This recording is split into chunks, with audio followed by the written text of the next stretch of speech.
Three, two, one.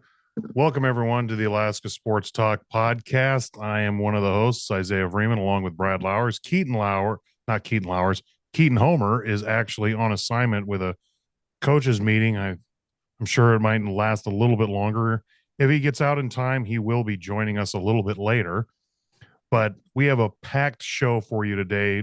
Couple things we want to make you aware of before we really start diving into some of these conference tournaments, as well as the brackets and what things are looking like, especially with the W or the RPI and things like that.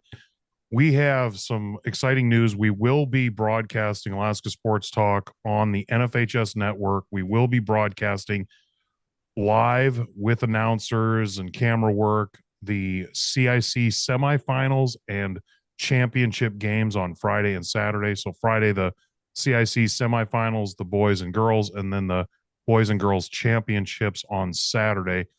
So definitely take a look at that. Those games will start at 3:00 on Friday, and then 5 is the girls championship, 6:30 is the boys.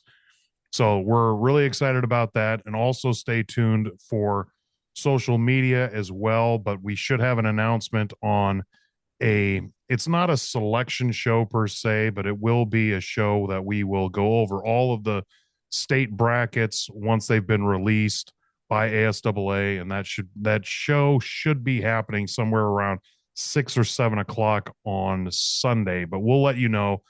Again, check social media, make sure that that's happening. We'll have an announcement officially later this week, but that's what it's looking like. But I know for sure we will be at the CIC semifinals and championship games, bringing those games to you on the NFHS Network live. So definitely, if you haven't bought a subscription yet, I know it's a shameless plug, but if you have not bought a subscription yet, you really need to. 1 month, I think it's $12 or $13, and you can watch all the conference tournaments. You can watch all the state high school championships.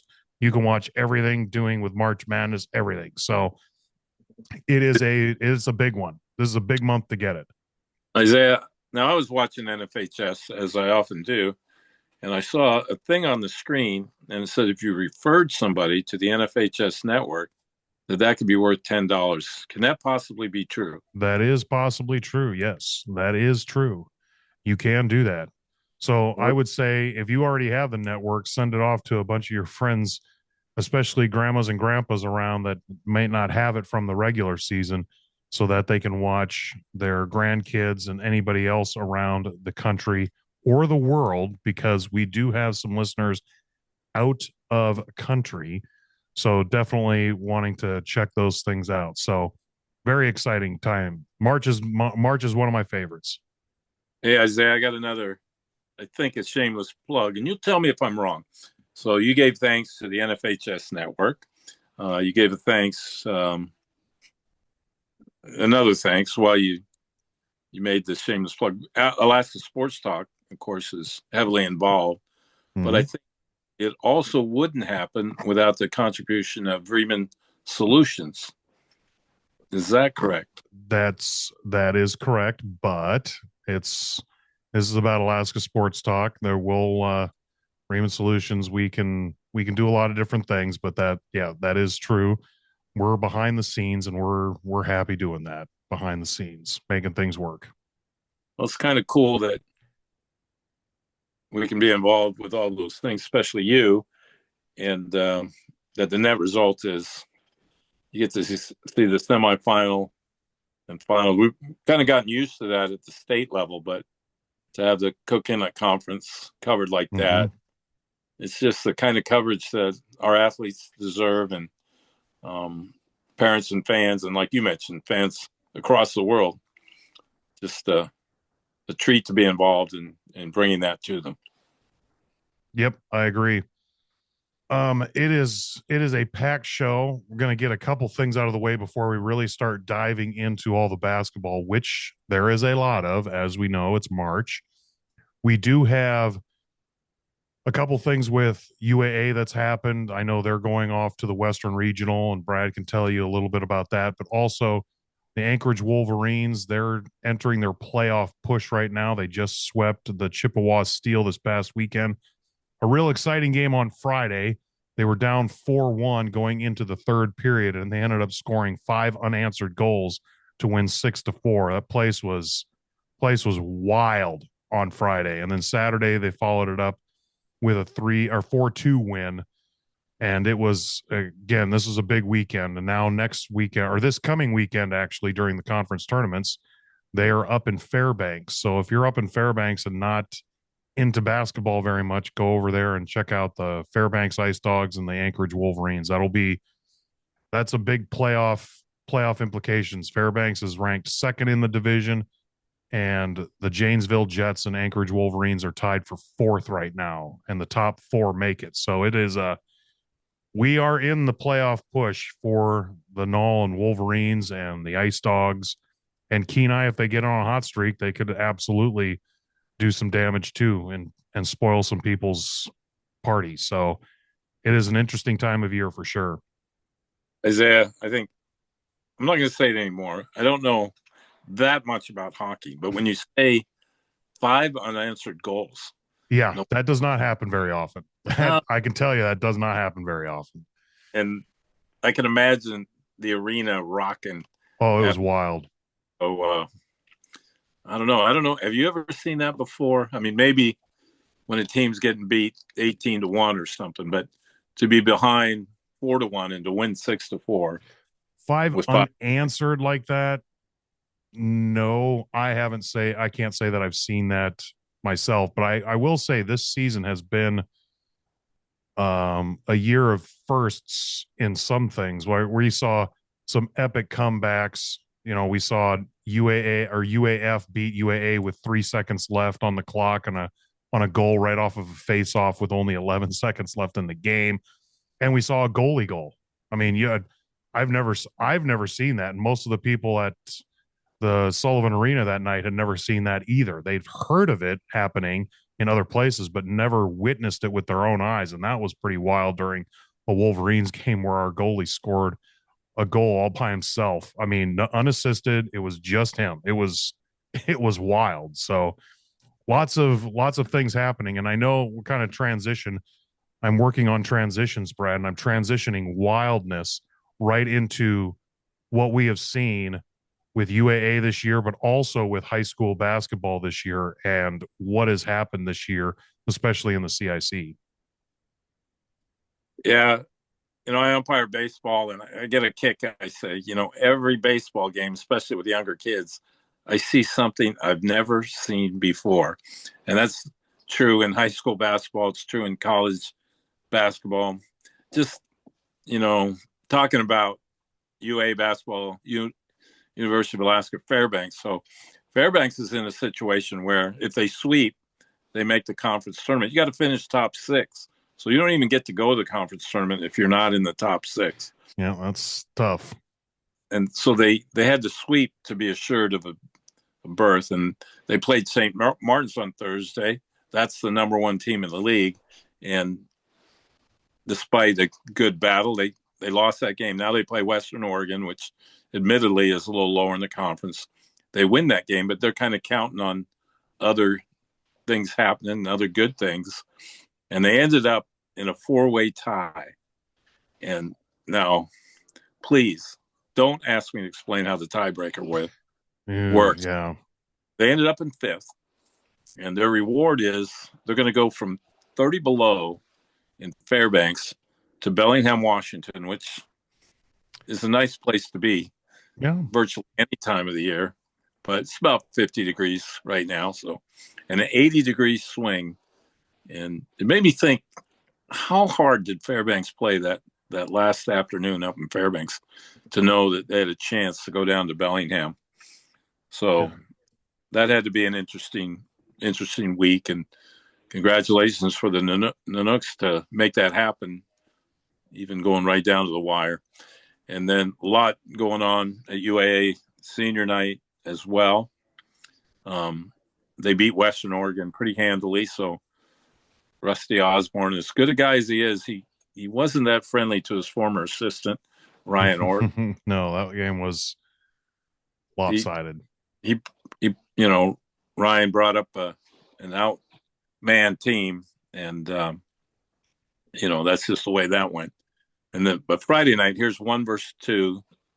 St. Martin's playing UAA. It's senior night, and then it's Coach Osborne's last game in the Alaska Airlines after 22 years as a head coach, 35 years in the Seawolves basketball program, and he recently announced his resignation. So you got all that stuff going on.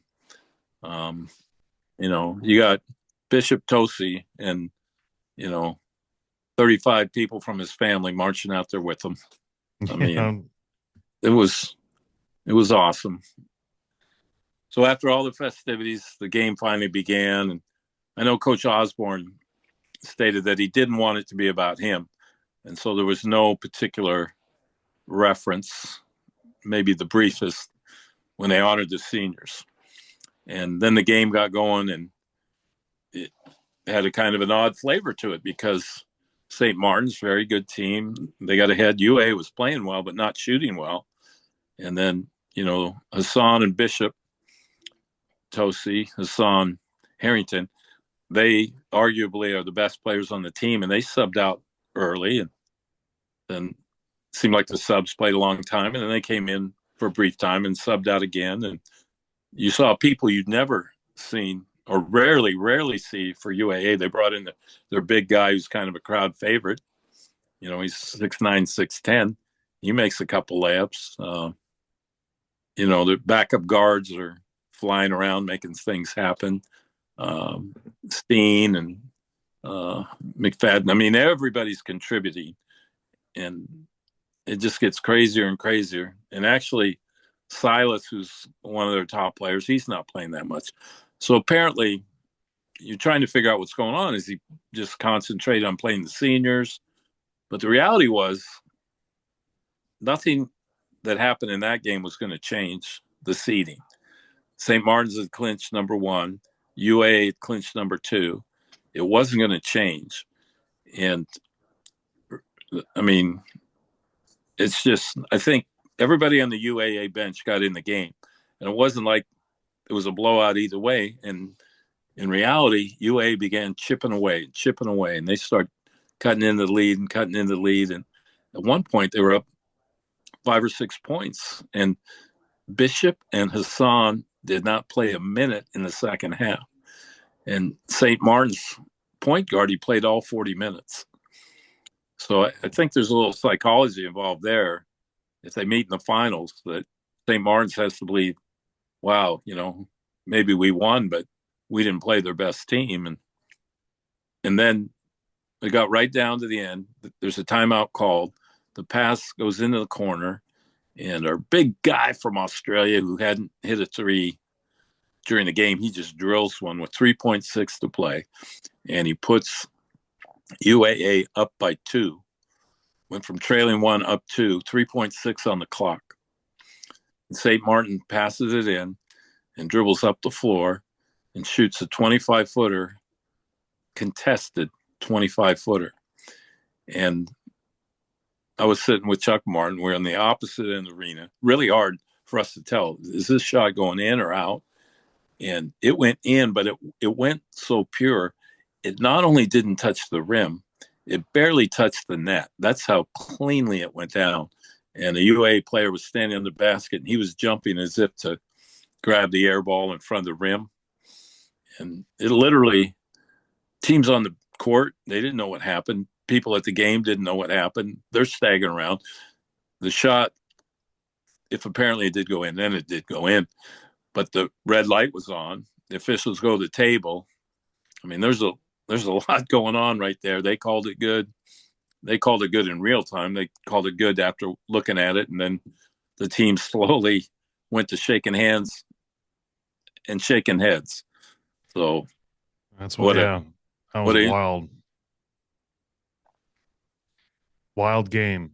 That's UAA now, from what I can gather.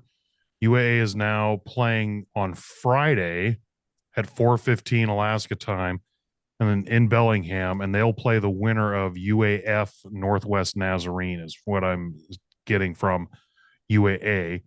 So that boy, UAA doesn't play well against UAF for whatever reason the last little bit. I wonder if they're hoping that the Northwest Nazarene takes that one. But that's what Well, it looks. That's what it looks like. I mean, tournament time, and you're in a different state. You're both traveling. It's just different, obviously. But man, well, just to look at what's going to happen there. If UAF beats Northwest Nazarene, now you have two Alaska teams playing oh, in the semifinals, which means there's an Alaska team in the championship game. oh, absolutely, And if you were a fan of both teams and wanted to see them both go on to the regionals, then you would want Alaska Fairbanks to win the first, win the second, and they would have to win the third to be picked up in regionals because they're not ranked that high on the right, regional poll.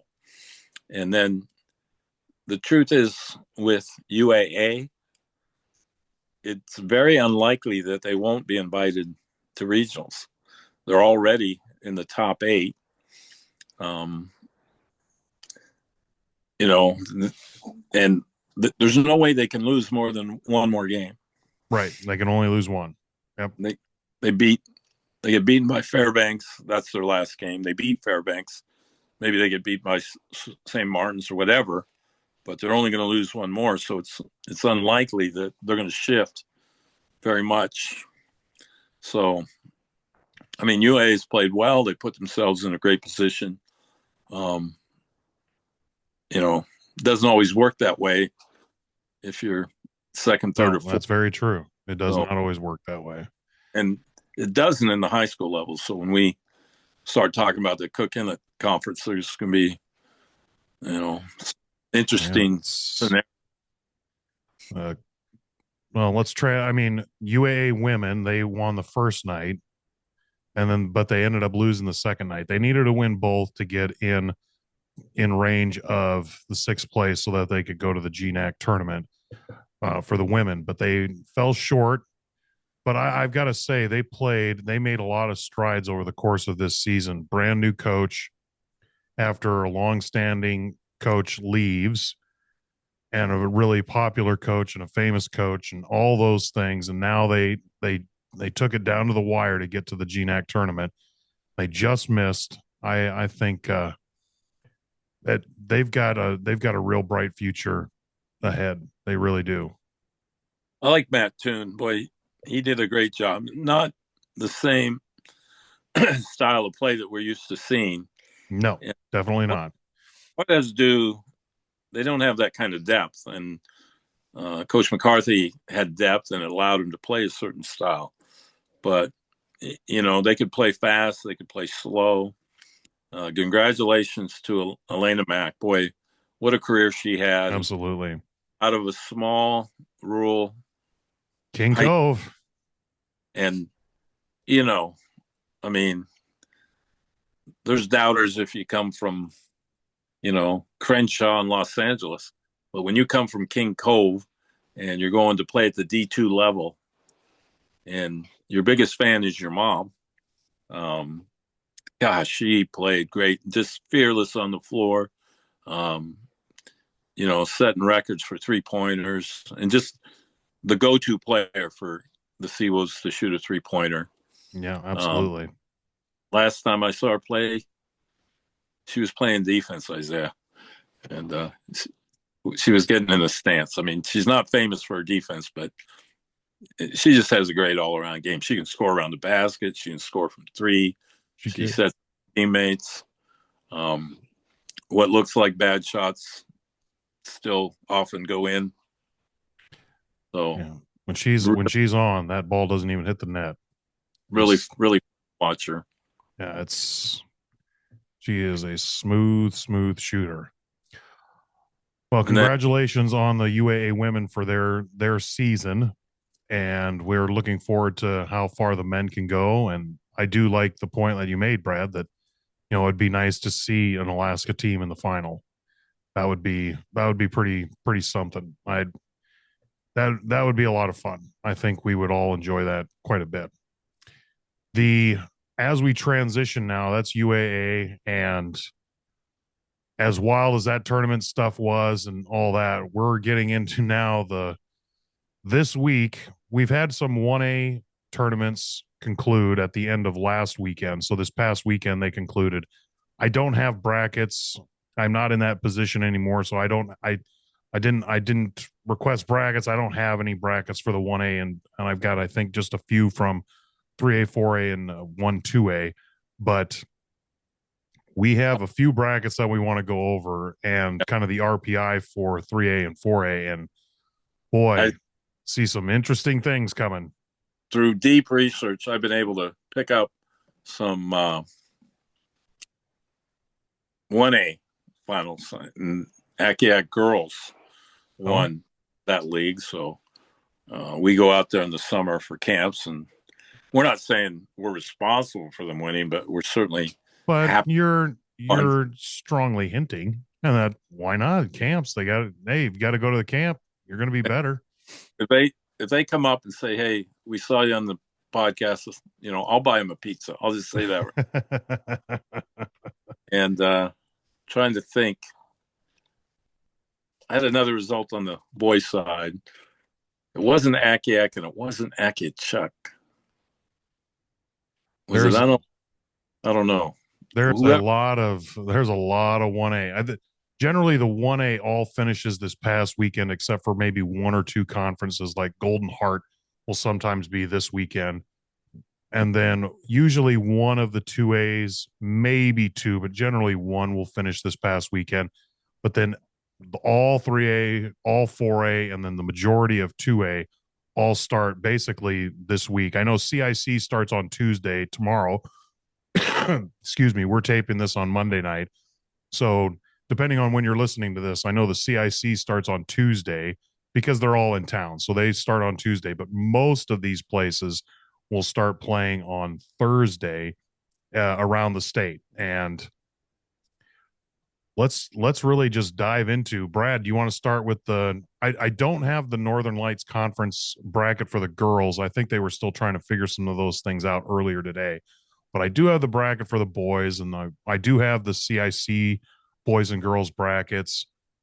And I do have, it looks like, the 3A South Central bracket as well for boys and girls, hosted by Kenai this year. So we've got a few brackets, and we have some results and what things are kind of shaping up for.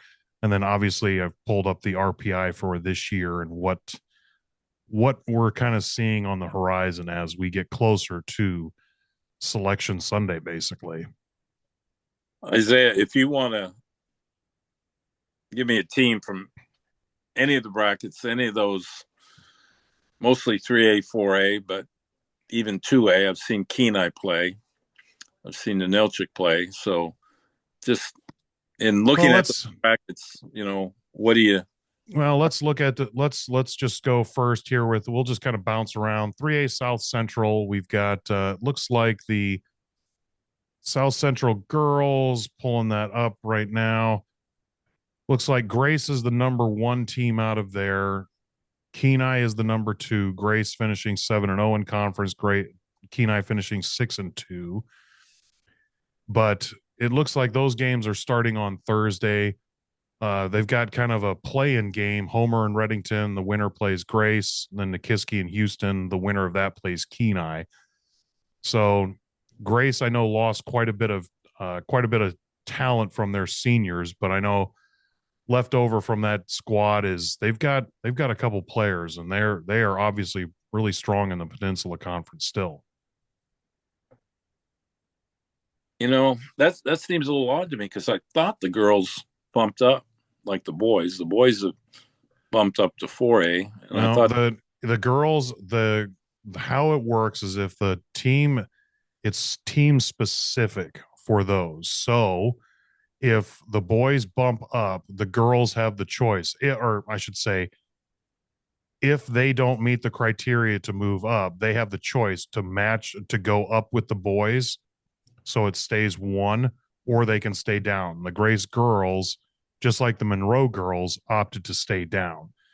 That was different with the 4A. The 4A, or that was different with Mountain City, formerly ACS.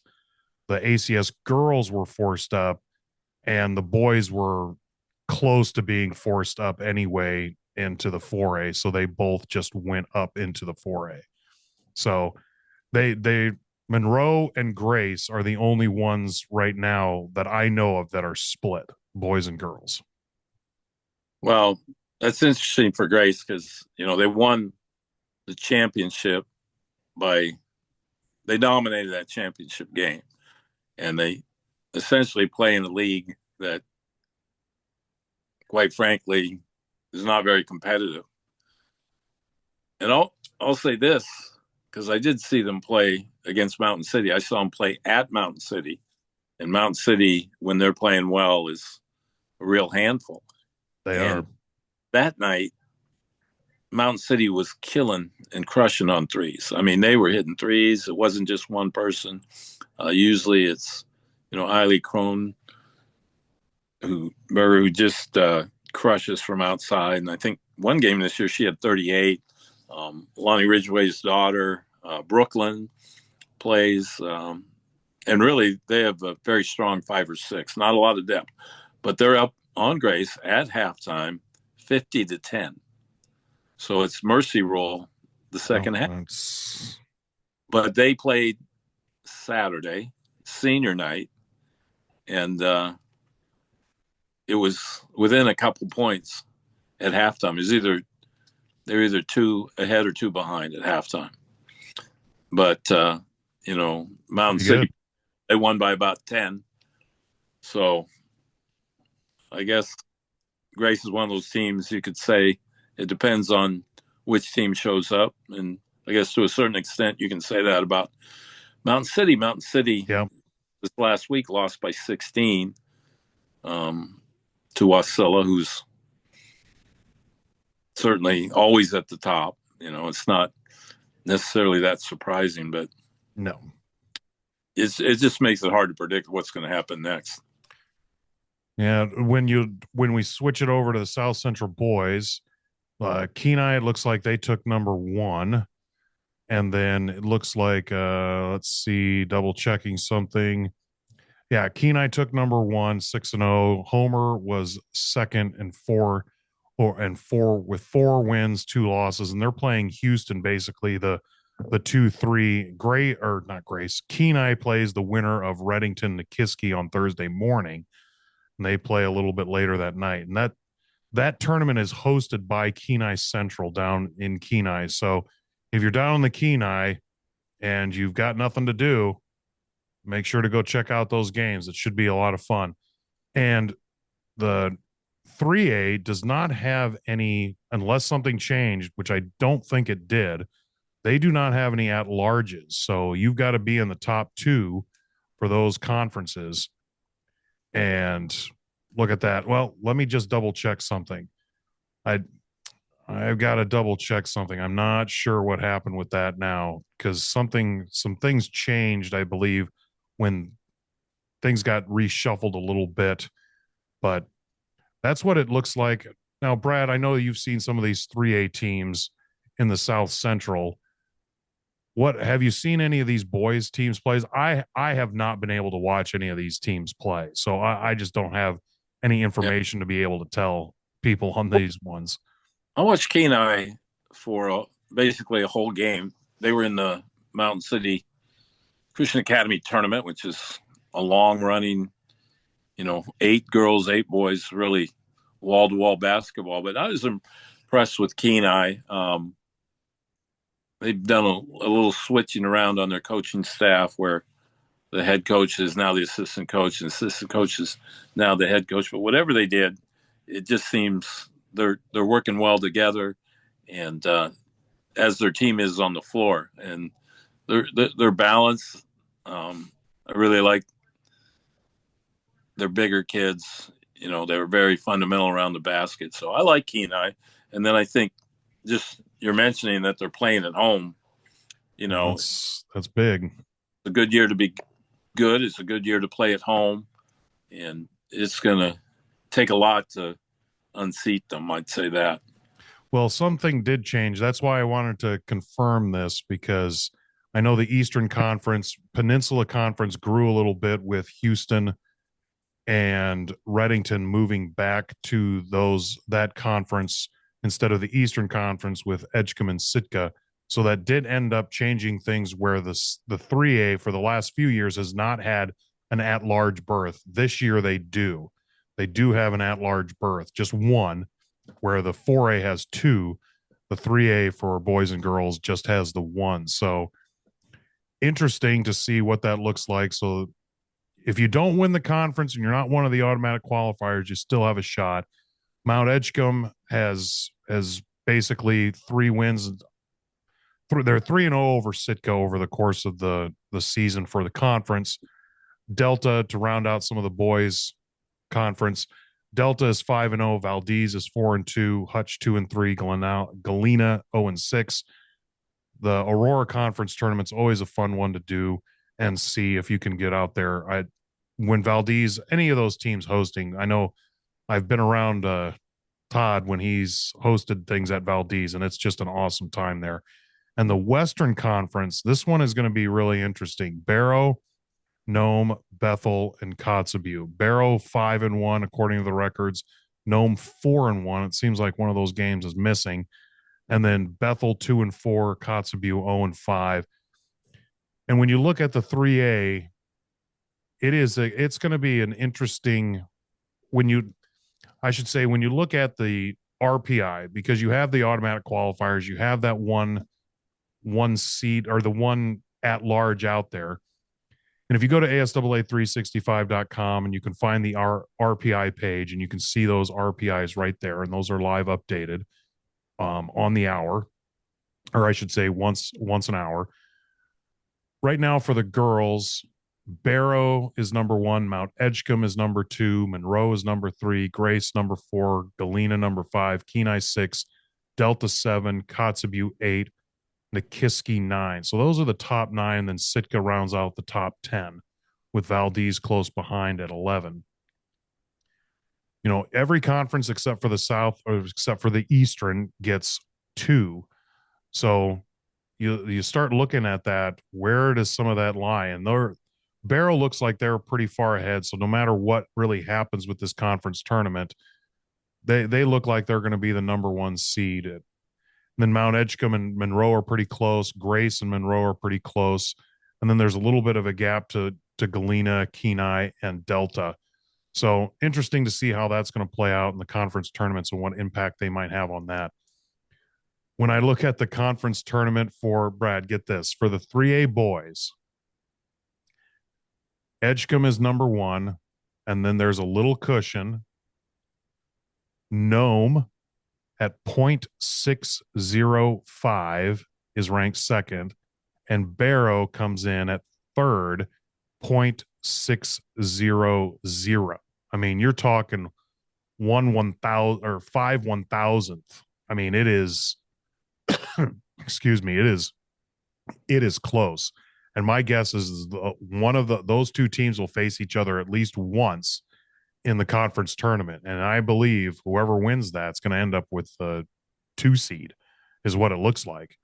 And then Sitka comes out at 4, Delta 5, Bethel 6, Kenai 7, Homer 8, Houston 9, and Valdez rounding out the top 10 at 10. So there is some movement that's going to happen a little bit in these 3A classifications from what I can tell.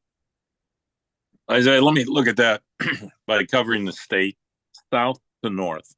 So Sitka was in the Alaska Airlines Classic, and they have a big that's one of the very best. He dunked in the tournament. He is really fun to watch. And Sitka, when he played well, they played well. They had one game in the tournament when they ran a play to get him a 3 right at the end of the game. And, you know, he was doing a lot of damage inside, but that's pretty much a vote of confidence. You give a bigger guy the opportunity to shoot the 3 when the game's on the line. I saw Mount Edgecombe. They were at the Grace tournament. and that was a pretty high-powered tournament. Life Carlberg brought up a team from Boise. Nome was in it, and Nome not playing particularly well in the early season. Mount Edgecombe, you know, they got a nice court down there. They got a great They atmosphere, do. and they always seem to have shooters. So, you know, no matter how you match up with Mount Edgecombe, if they're on their game shooting wise, they stay in every game. Um, I heard a while back that there's been a little shake up and there's been a loss in the enrollment at Mount Edgecombe. Mount Edgecombe, a boarding school. Those kids disappear for 2 weeks around Christmas time, so that's not an easy get to gather them back together. So might make them a wild card, but we've seen them play real well the last few years. They're fearless. Um, so swinging back up, let's see. I'm trying to think. Houston Reddington. I haven't really been able to watch them. They've gotten into some of the bigger tournaments, though, and I think that always helps when you compete at that level. I was in Nome this summer, really impressed by the work ethic there. And Finn Gregg, who's graduating, gone on to Alaska Fairbanks, valedictorian. And the kids there really, he's the leader. And that group that has come behind are really trying to fill the role of leaders. And I was just surprised at their slow start, but they played really well in the South tournament. And South ended up winning that tournament, but it was a great game in the finals. Lathrop was in that tournament. We'll talk about them in just a second. Mm-hmm. Barrow won the MCCA tournament. They came in second at the prep shootout. So they lost to West Valley, which we know is an outstanding team. And that came down to the last play of the game, essentially. And then Barrow lost early in the South tournament. Maybe that was to Nome as well, or might have been the South. But I think when you play three tournaments, you know this, Isaiah, when you play three tournaments back to back to back, that's 3 times 3 times 3. I mean, it's just emotionally draining. And you're flying down from Barrow, and I know they went home after the first week. I don't know if they did that every week, but you could tell by the South tournament they were pretty gassed. So it takes it out of you. Nome and Barrow have had some battles, and when I say the word battle, it's kind of a literal term because I haven't seen the video, but people have told me that there was some, I don't know how to describe it, but a pretty tough finish involving some of the best players in the state. So that might be some things I'll go to look back on. But, you mentioned the likelihood that they would meet in that region's finals. And I think a lot of eyeballs will be tuned on them. And, boy, when you play in Barrow and you play in Nome, you understand how important basketball is in those parts of Alaska. And I will say this as well, that West played East on a Wednesday when they had a few makeup games. There were no other games in town. And West is a storied gym, maybe the largest in Anchorage. And it had a lot of people leaving up to the upper deck. And there was a great vibe. The other coaches could come watch. And then I was over there for South Service, which, obviously a rival game. I think that was senior night for South. Maybe not, but you couldn't see a seat on the one side. Isaiah, they got a guys at a table with an ESPN sign in front, and then they're all wearing suits. And I mean, it's like they're the pregame and postgame group. I mean, it's a riot. And then I don't know, you got to go to a service game. They got and I'm assuming it's their football guys. If it isn't, they ought to be. They're huge, and they're all wearing black, and they are fired up. They're making some noise. And I was sitting kind of behind the south bench, and they were sitting or standing right in front of the railing behind the south bench. So here's, you know, Coach Saya or one of the players would make a move, and these guys, I mean, they're barely behind the bench. And then, South Security's yelling at them, and Rick Stone comes over, and the administrators are involved. I mean, cats, dogs living together. Of course. It was, but the air was filled with excitement. And I'm thinking we're going to see some of that, a lot of that in the CIC tournament. I think so. The Northern Lights Conference, before we get to the CIC, the Northern Lights Conference, like I mentioned, we don't have the girls bracket yet, but we do have the boys bracket. And the Grace boys are the number 1 seed. So the 4-5 matchup, Palmer, the 4 seed, Soldotna, the 5 seed, play Thursday. And these other 2 games are played Thursday as well. Wasilla, the 3 seed, plays Mountain City, the 6 seed, at 5 o'clock on Thursday. And then Colony, the 2 seed, is playing Kodiak, the 7 seed. And these games are all, I believe they're all at Wasilla, if I'm not mistaken. I think that's right. I believe they're all at Wasilla. So Grace took the number 1 seed. I know there were some questions on how some of those tiebreakers work because there were a few teams all tied. And I actually had some texts and phone calls on that. And I said, you know what? I don't really know. I don't know what your conference bylaws say. So I can't help you. But I know there's a lot of interest in this. And so it'll be interesting to see what transpires over the Northern Lights bracket or the Northern Lights boys bracket. And again, don't have the girls bracket, but we all know it's kind of a rinse repeat. Wasilla, Colony, Mountain City are they're the girls teams to beat as far as in the Northern Lights Conference for the girls. I mean, those 3 teams are just, they always seem to be right at the top, especially the last few years with the dynamic players that we've seen are across all those teams. So very interested to see how those things shake out and who gets the automatic qualifiers and who's going to be waiting around for that RPI spot. Now, as we get through, we'll talk a little bit more about the RPI for the 4A, but now we've got the CIC conference tournament. And again, we will be broadcasting on the NFHS Network with Alaska Sports Talk, the CIC semifinals for boys and girls on Friday, starting in the afternoon at 3 and concluding with the last game starting at 7:30 for the semifinals. And then the 2 championship games on Saturday, girls at 5 and boys at 6:30. So if you can't make it to West that night, make sure you get a subscription to the NFHS Network, and you'll be able to watch all the basketball for the whole month of March, which is going to be a ton of games. I can tell you it's 118 just for the state basketball tournament. So it is a lot. About a nickel a game. Yeah, exactly.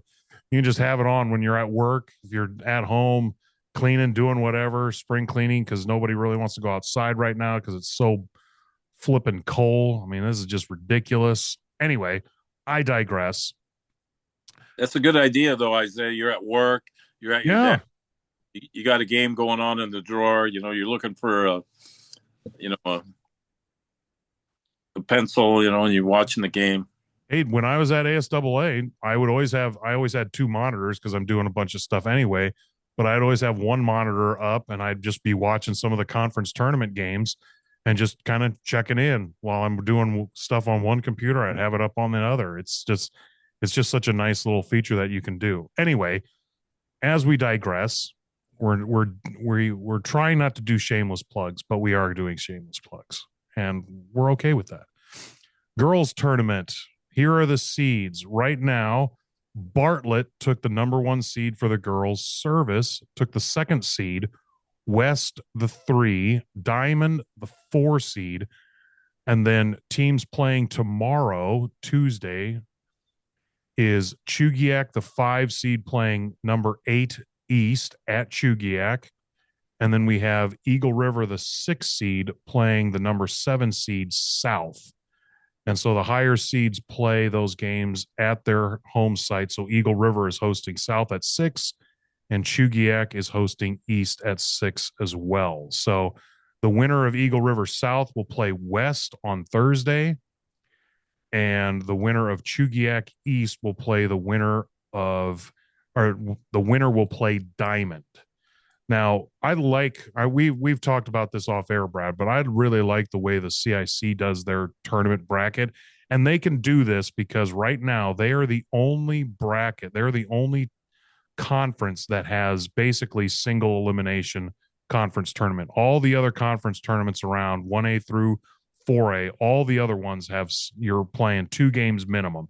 Most of them will try and play 3 just because of the cost associated with it, which makes total sense. But the CIC doesn't do that. And what they do is they reward the top two the top 2 placers from the regular season, and they put them in the semifinals automatically. So you only have to win 1 game to get that automatic berth, which is nice. It rewards them for a regular season, played really well over the course of months. And I like how they do that. Yeah, can you believe at one time the number 1 seed from the regular season automatically got in, and then and maybe it was 6 other teams at the time, but they'd all be fighting for 1 spot. And we use the term East because essentially East would win that number 1 seed time after time.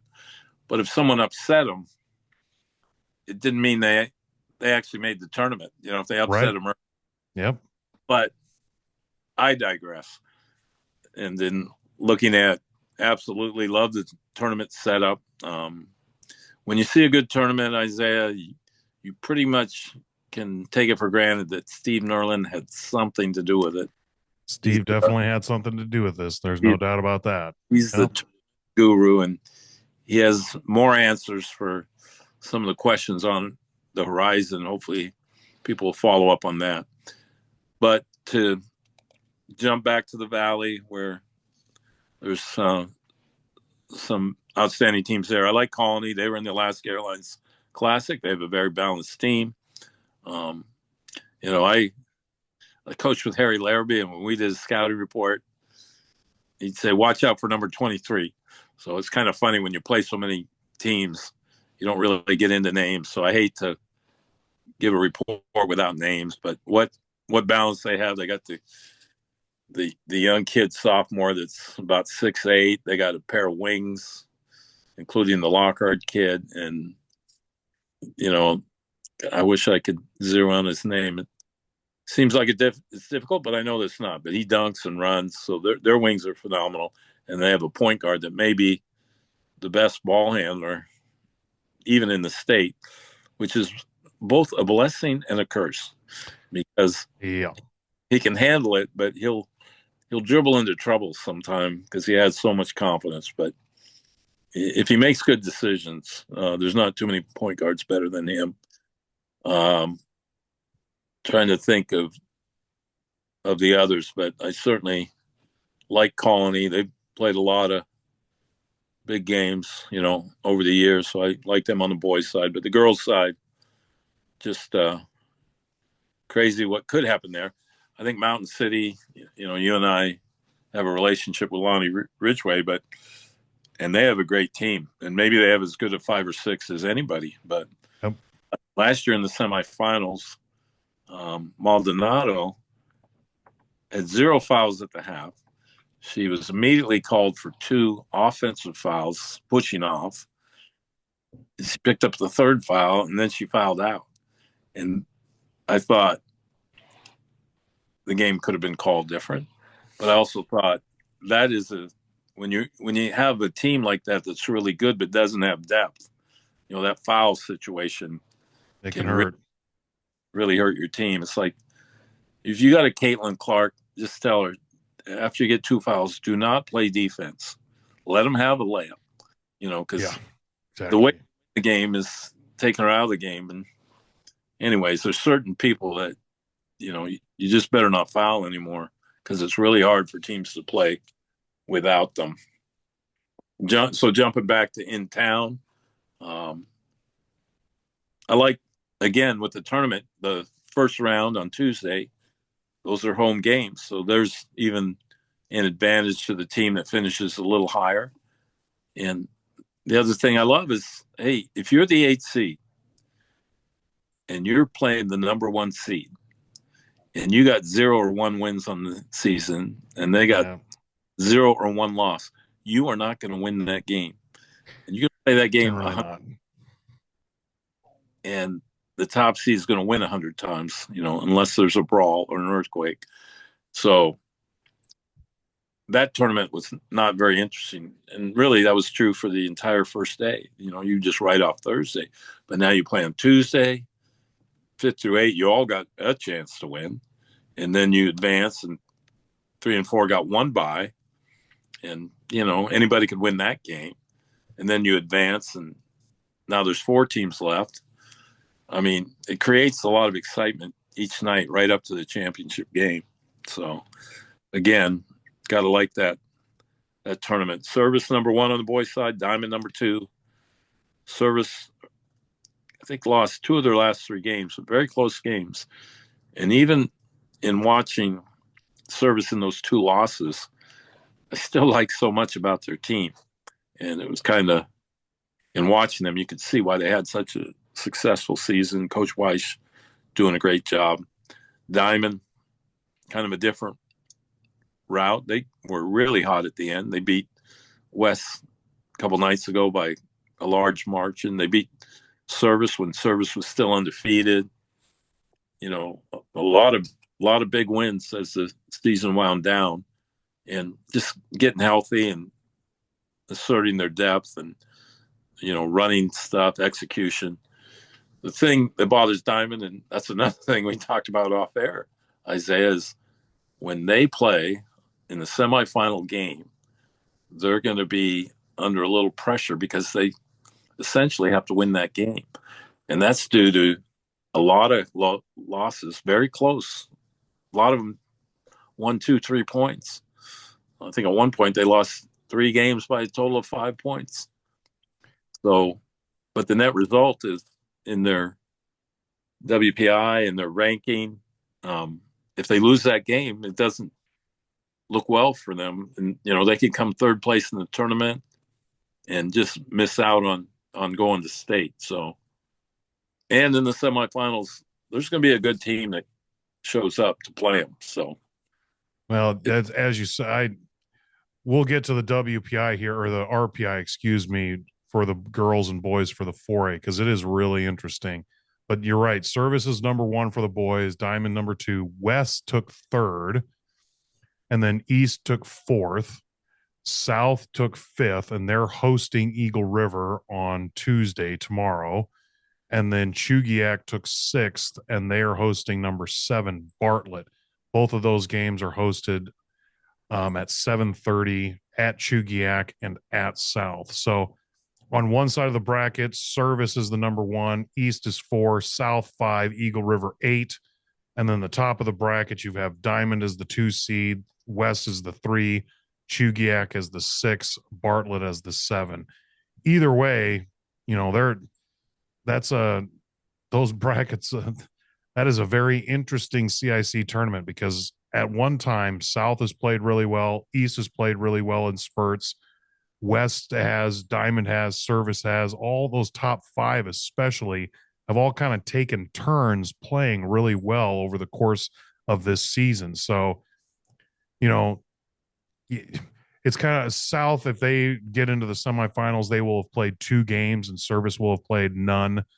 How much does that factor into it? That's why it's nice having those buys, but you're also coming off of, you haven't played a game yet while the other team has. So you can see it both ways. I just think it's really a fascinating, the boys tournament, the girls as well. The girls, Bartlett and Service, seem to be a little bit a level above, especially with some of their playmakers. That the boys tournament is just a fascinating road to the semifinals, and then obviously semifinals and championship. But to your point, the way this RPI is laying out, it is really interesting. If you look at the girls, for instance, Wasilla's 1, Colony's 2, Mountain City's 3, and all of those are 0.01 away from each other. Depending on what happens in the conference tournament, things could flip depending on who wins. Bartlett, between the 3 and the 4 with Mountain City and Bartlett, it is 0.003. So 3/1000th away from each other, and all the different factors in the math in there. And then there's a little bit of a separation between Bartlett at 4 and West at 5, but not a great separation, but there's a little bit. So it is fascinating to see some of that. And we've seen Wasilla, Colony, Mountain City all at the top and interchanging throughout the year. And then you look at the 4A boys, and West Valley is number 1. Then there's a gap. And then there's Grace. And then there's a little bit of a gap there. And then it's Lathrop, which is interesting. And I'll tell you why, if those of you who don't know what I'm talking about here in a second. Then Service at 4, Colony at 5, South at 6, West at 7, Diamond at 8, Wasilla at 9, East at 10, Juneau at 12.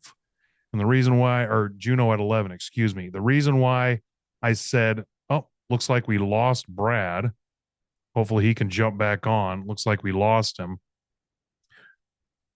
The reason why this is so interesting is when you look at the RPI for the 4A boys, you have the Cook Inlet Conference gets 2, Mid-Alaska gets 1, which is Mid-Alaska's Fairbanks, which is West Valley, Lathrop, Monroe boys, and North Pole boys.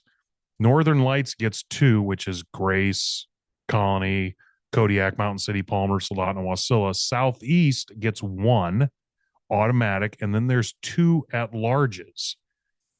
So when you look at that, you are looking at West Valley and Lathrop from the regular season. What it looks like is one of those 2 is going to get the automatic qualifier. Monroe, I'm not going to count anybody out, but if you just kind of go based on what the season has looked like so far, West Valley and Lathrop, one of those teams is going to get the automatic qualifier, and then whoever loses will probably get one of those at-large berths that are up for grabs. Kind of like what happened last year, where Grace and East, who were the 1 and 2 seeds last year, they both lost early in the conference tournament, and I believe it was the semifinals. And so they ended up as the number 1 and 2 in the RPI. They ended up getting the at-large berths because they got upset in the semifinals. Could something like that happen again? I don't know. But you're looking at that. So one of those at-large berths will disappear. So then Grace, and if you look at the rankings, Grace, Colony would be next up. You got Service, South. So that's 6. And then you would need to get somebody from the Southeast.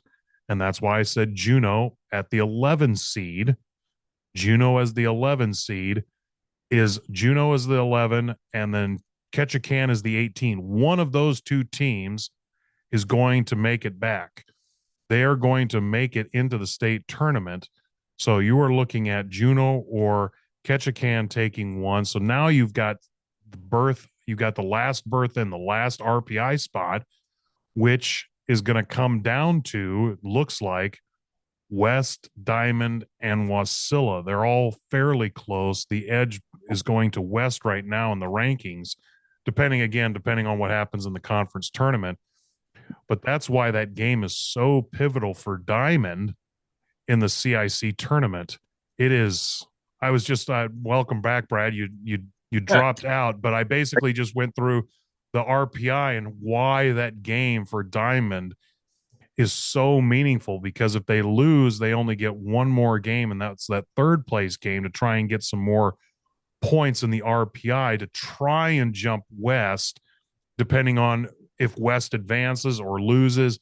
So it is just really tight, and between West and Diamond is 0.01.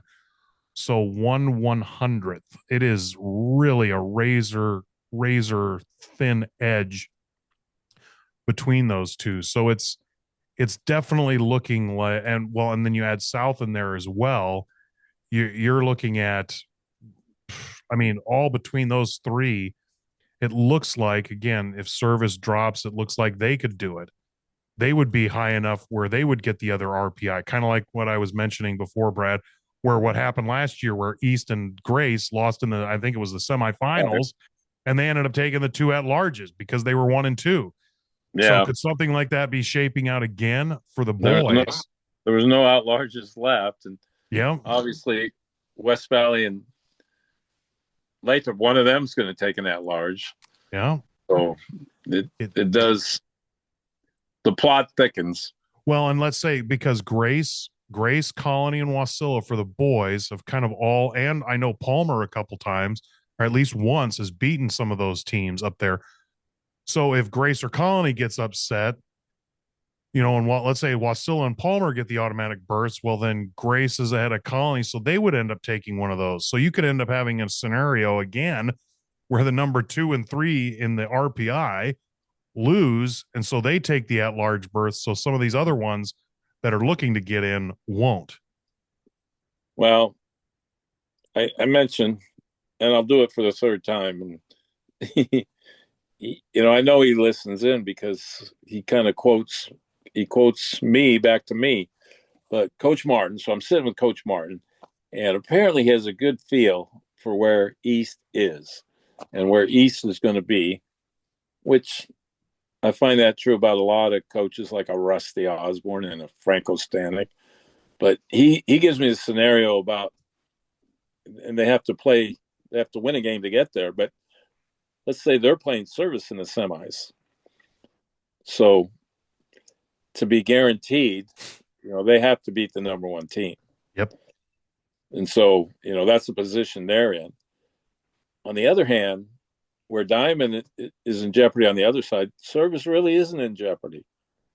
No. Because they win, they're in. They lose, they're in. Because they're WPI, RPI. Now you're telling me it's WPI. I got to. It's RPI. I had screwed it up the first time. It's RPI. They're used interchangeably, apparently. Yeah. But each service, I don't know. There's so many storylines. Yeah, there really are. Next couple of weeks, we'll put up the graphics, and it is if we get the information early enough. It is storyline galore around the CIC, especially. I mean, I know for the whole season there's storylines everywhere, but especially the CIC. I don't remember a year in the past 5, 6, 7 years where it's been kind of this balanced, where if you don't play well, it doesn't matter what your record is, you will lose. I mean, it's been quite the season so far, and looking forward to seeing what this CIC tournament comes to bring this week. Again, as we close it up, this podcast obviously has gone a little long. Just we had so much to get through with all these conference tournaments coming, and the big week of the final regular season week, basically, with the conference tournaments concluding on Saturday and then selection Sunday. Again, stay tuned for information that we will be posting on Alaska Sports Talk social media, as our YouTube page, our Instagram, Facebook. Again, you can download these episodes on Spotify and Apple iTunes as well, and leave a review, make some comments. We love seeing those interactions. We love seeing all that information. If you have any tips of any other storylines that we may have missed, by all means, we try to get as many places as we can, but there's only 3 of us, Keaton, Brad, and I, so we can't be everywhere all the time. So we appreciate anything that you guys have sent in over the course of the last few years. It's hard to believe this has been year 3 already, but it is.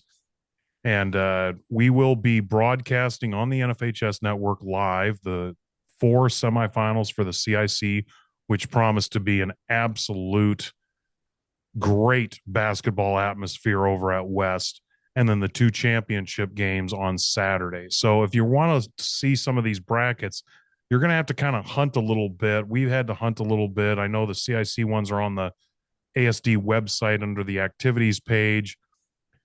Some of these other ones that I got from another person in the media, our friend of the show, Nick, down from the peninsula. So you'll have to kind of hunt and peck. I'm not sure.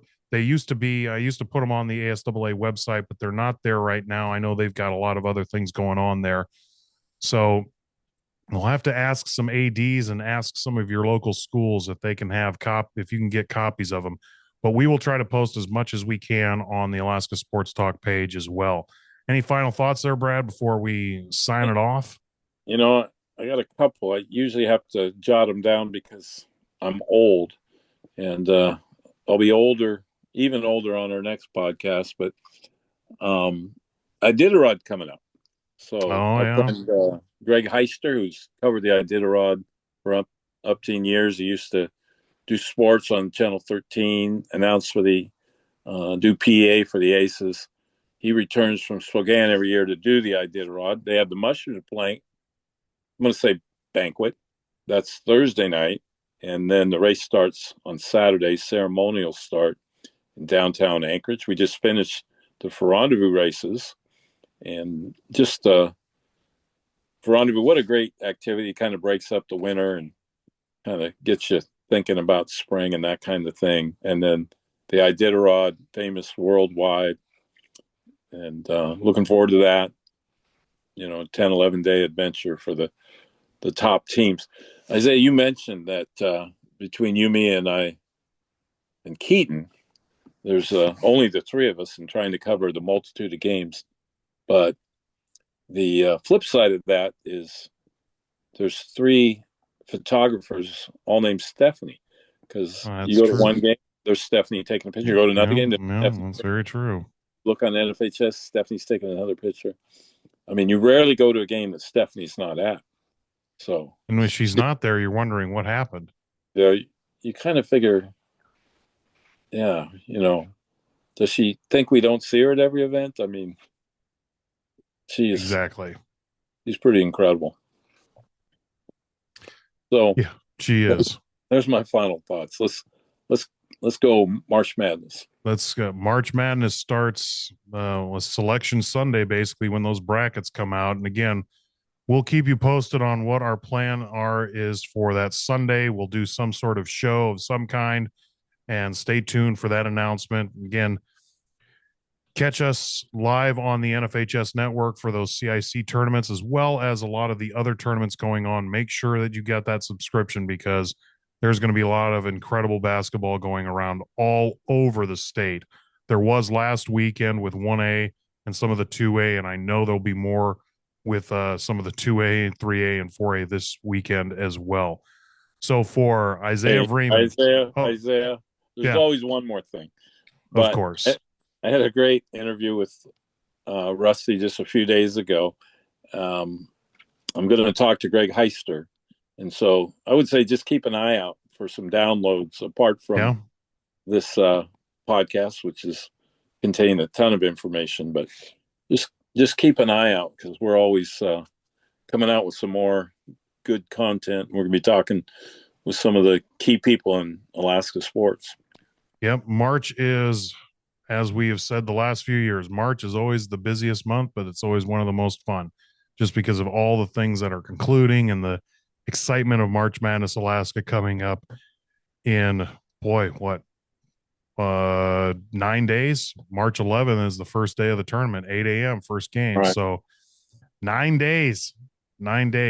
I've had a lot more sleep this February than I've normally had. It's been kind of nice. I just wish it was a little warmer.